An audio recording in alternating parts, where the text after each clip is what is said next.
I've never seen a witness go off the rails this bad. I've just never seen anything quite like it. In fact, I snipped on most of her stuff. I'll be using it in my own instruction because I teach one of the blocks that I teach. Well, the course is about 2 weeks for this block. But one of the things I always teach is when do you introduce yourself to the jury, and first impressions matter, right? And so this first clip is, I want you to listen and just watch how she's answering questions, her demeanor, her poise, as well as what she's saying. But watch what your first impression is. Everybody already has a first impression because we've seen her. I'm sure everybody on your channel. But just take a moment to think, if you're sitting in the jury box, why do first impressions matter, and what is the jury's first impression when they see her? And this clip's about 1 minute and 1 second. Let me ask if I can audibilize here, Professor, because I was looking at when she was sworn in and the interaction between her and the judge. Can I show that real quick before we get to your clip? Yeah. I just thought it was fascinating. When you think about the personalities involved, hers we didn't know at that point. Certainly we knew the judges, but I just think this interaction is really something. So let me get this out here, and then I'll zoom to the first of the clips we want to look at officially. So they've just called her. You shall not tell the other side of the court, jury, in the case now here, the truth, the whole truth, and nothing but the truth, so help you God. I do. Good morning. Morning. Morning, ma'am. The judge says good morning, and she's oblivious or so mad about being there that she just blows off the judge. I never saw that, Michael. I mean, it's just so dismissive. Ugh. Already, I never saw that either. That's the first time I'm seeing that. The judge said good morning. Yeah, and she's left hanging. She's like, high five. She's left hanging there. I thought you noticed the judge waited, like, you're gonna say good morning to me. And then when she turned to face her, she basically said it again as if nothing had happened. By the way, we're holding our super chats till the end of the show. We have a lot to talk about at the end of the show, and we'll go through our super chats then. I think this will be quick. I know you guys got lots of chats. No. This is amazing. Okay, here we go. Fabulous. Did you ever prepare any kind of report based on any of your conduct or your connection with this case, if there was any connection with this case, while you were a Canton police officer? No. Were you ever interviewed by any member of the Canton Police Department in furtherance of their investigation related to the death of John O'Keefe? No.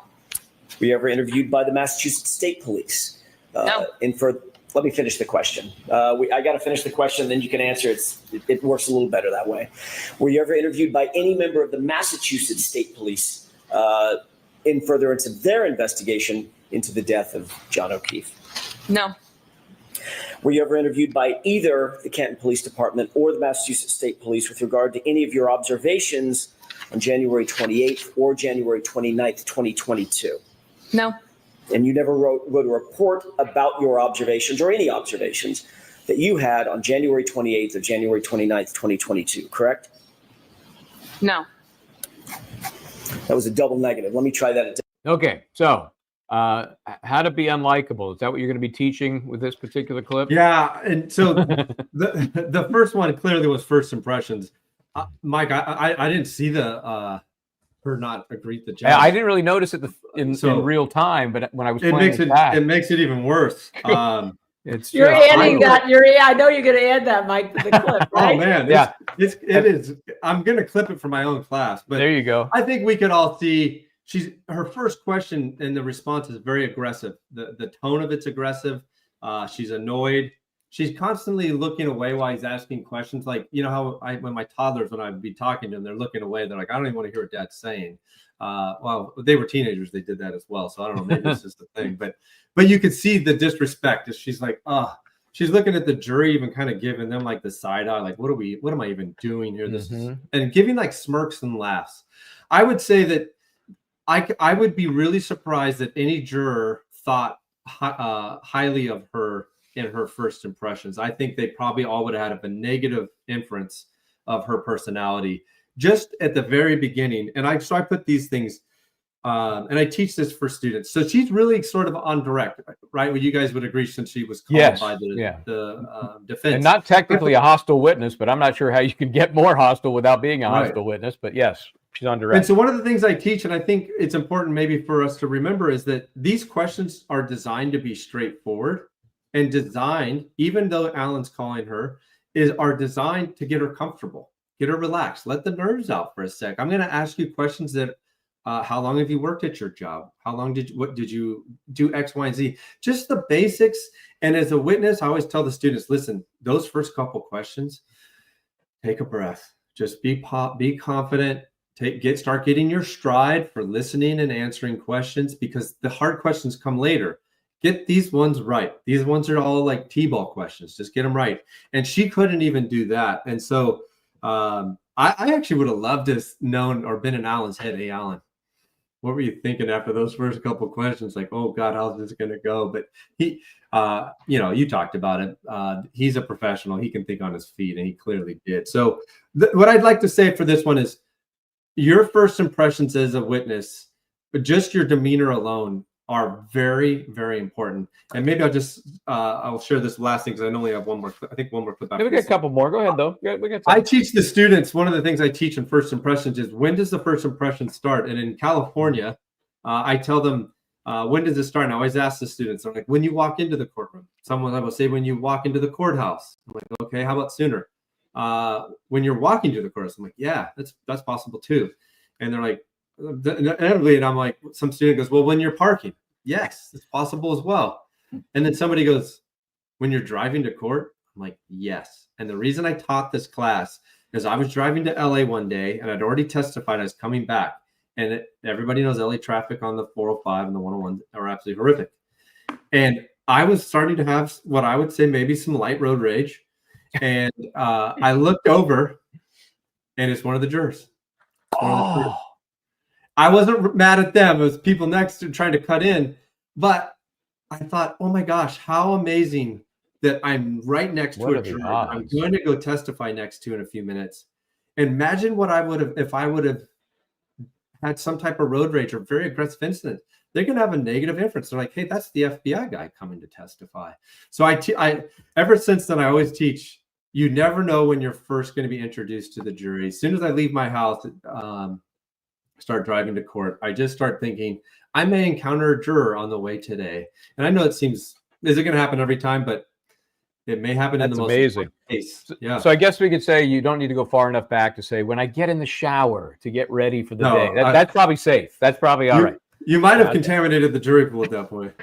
Well, it happens also with lawyers, and you have to be careful too, because when we were trying a case up in Boston, our team, we were walking back to the place that we had rented. Every day we walk back with all of our stuff talking, and we look behind us, and there's a juror right behind us, right? So how we're talking, how we're acting, how we're walking, and of course we moved over, the little to the side. But so it goes for lawyers too, exactly what you're saying, because you never know when you're going to run into a juror. It could be a Saturday. It could be a Saturday when you're out shopping. And it's funny. It's like, how many times have we bumped into jurors on an elevator? Just coming and going around the courthouse. It's almost like, you're going to school, right? But you run into the teacher in the teacher's lounge. Whoa, it's a whole different dynamic, and you know that the wall exists. I will always ask the judge, look, we bumped into some jurors. Could you give an instruction that we're not being rude? That we just need to distance ourselves because you can't really engage them, even in the slightest small talk, because it can be construed as some sort of tampering. Right. Yeah.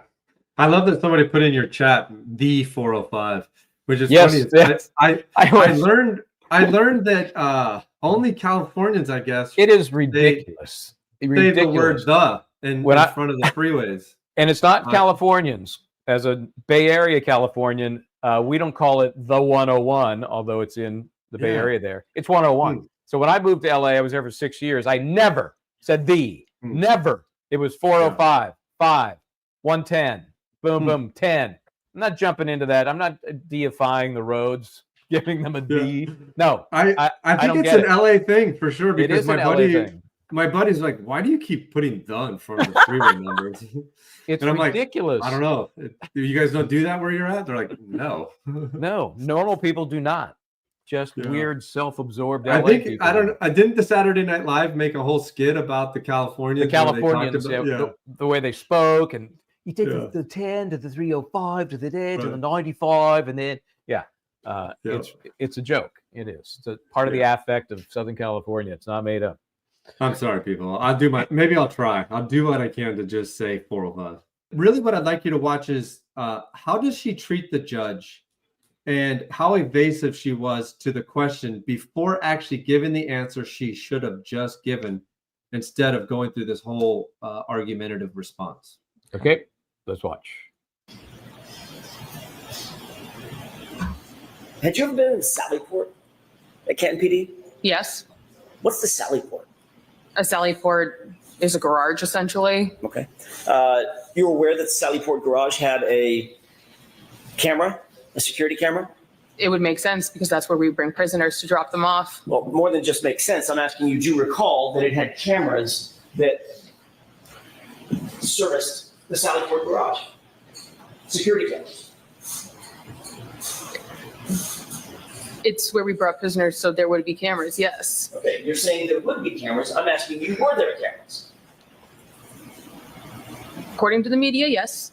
I've seen the footage, so yes, there were cameras. All right, so hold on. So I'm going to strike that, officer. You have to answer the question based on your own independent mind, okay? And if you don't have them, tell us. But you can't reference what you know from the media. All right. There were cameras in the Sally Port. Thank you. God, just so unlikable. Such a Imagine if she would have just answered the question with the last statement, Schmidt. Yes, there were cameras in the Sally Port.